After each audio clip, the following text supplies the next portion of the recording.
John Shore is an award-winning writer for the Huffington Post. He's also the self-proclaimed founder of the unfundamentalist Christian movement. In 2010, he wrote a book called I'm Okay, You're Not, the message we're sending non-believers and why we should stop. To gather research for his book, he took out an ad on Craigslist asking non-Christians to send him any message they'd like Christians to read. Within a few days, he got over 300 emails from non-Christians from across the country. John said reading those emails was one of the most depressing experiences of his life.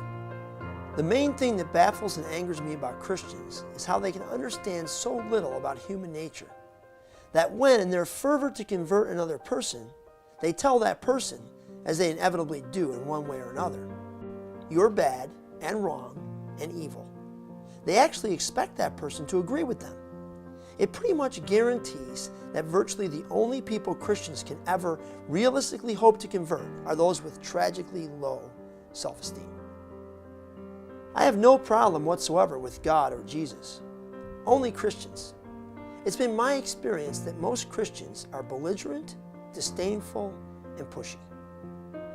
I don't know whether or not most of the Christians I come across think they're acting and being like Jesus was, but if they do, they need to go back to their Bibles and take a closer look at Jesus.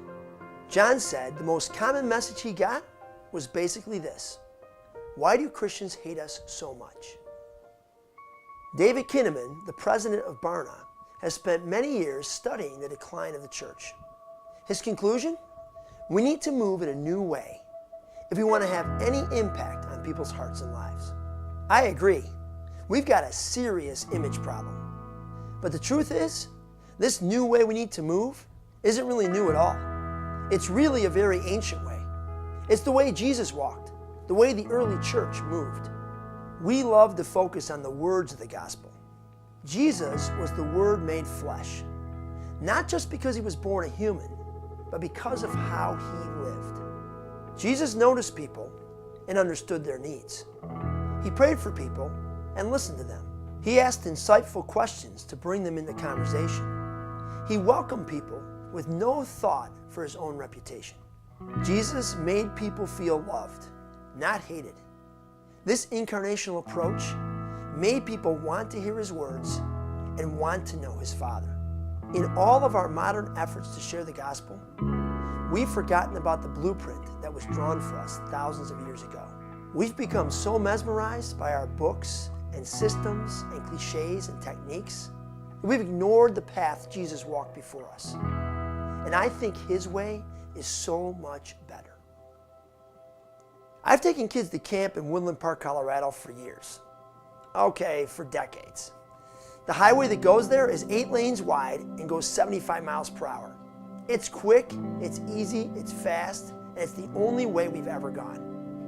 One year, we decided to stop for lunch in Monument, Colorado. Now, I've taken this road so many times, I know Monument is exactly 1 hour from camp.